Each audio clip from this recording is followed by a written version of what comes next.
Greetings and welcome to Hymn Stories, number 93. The sands of time are sinking. The sands of time are sinking, the dawn of heaven breaks. The summer morn I've sighed for, the fair sweet morn awakes. Dark, dark hath been the midnight, but day spring is at hand. And glory, glory dwelleth in Emmanuel's land.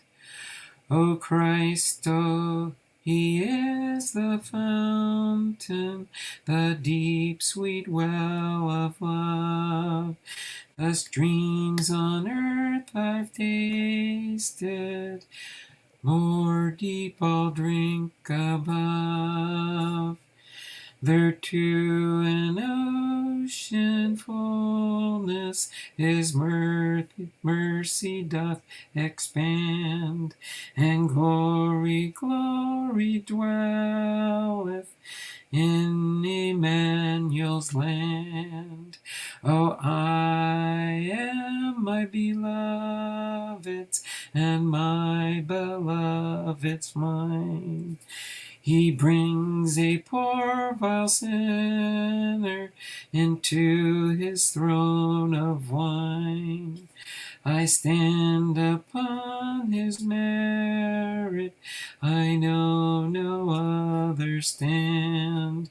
Not e'en where glory dwelleth in Emmanuel's land. The bright eyes do not her garment, but her dear bridegroom's face.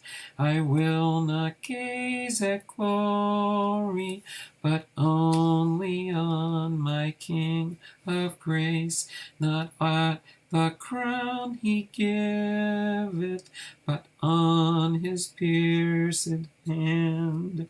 The Lamb of all the glory of Emmanuel's land.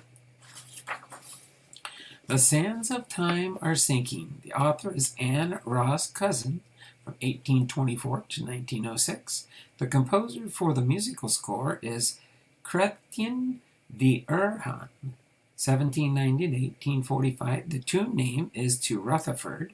The meter reading for the score is 76.76.76.75. And the scripture reading for this story is from Psalm 17, verse 15. As for me, I will behold thy face in righteousness. I shall be satisfied when I awake with thy likeness. This hymn was written by Anne Ross Cousin approximately 200 years after the initial events that prompted its writing. According to Mrs. Cousin, was a gifted 19th century writer of many hymns and poems of great beauty.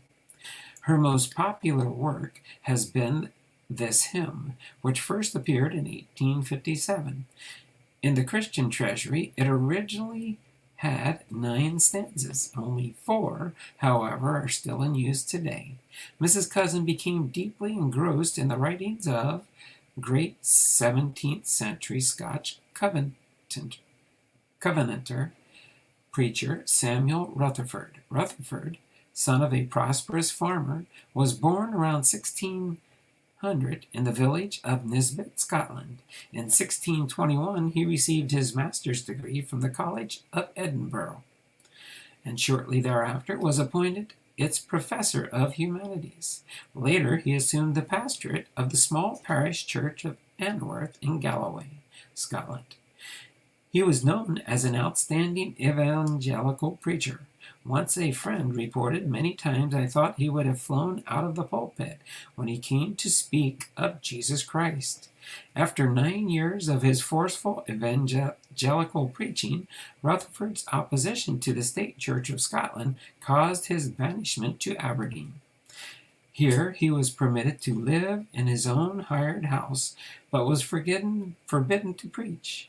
During this period, he wrote to his pastorless flock at Answorth, as well as to other nonconformist leaders of Scotland, 220 letters of advice and encouragement. These prison epistles have been termed classics of devotion, counsel, and comfort, with language at times that is angelic.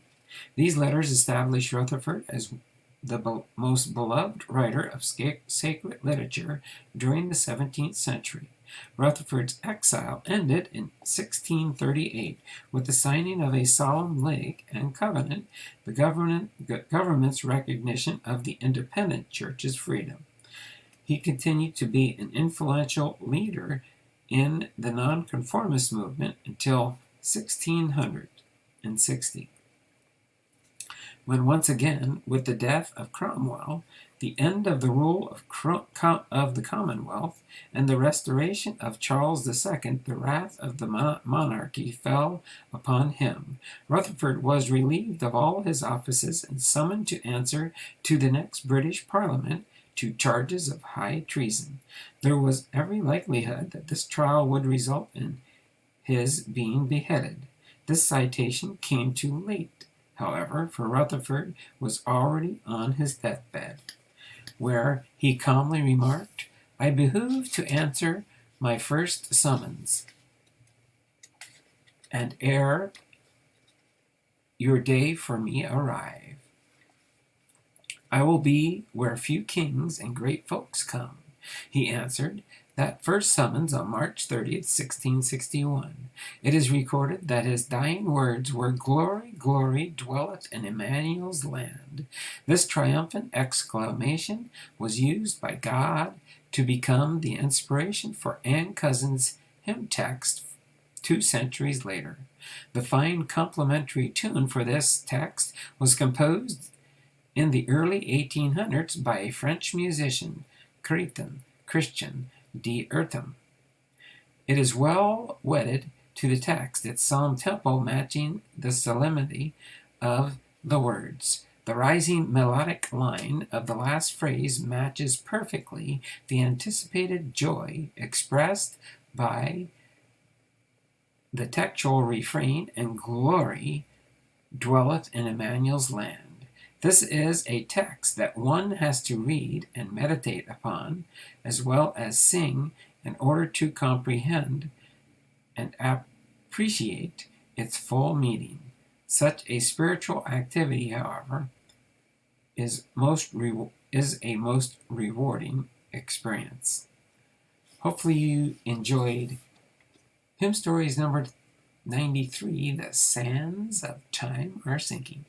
And look forward to our next episode, Hymn Stories 94, The Star Spangled Banner. Take care, and we'll see you in the next episode. Bye for now.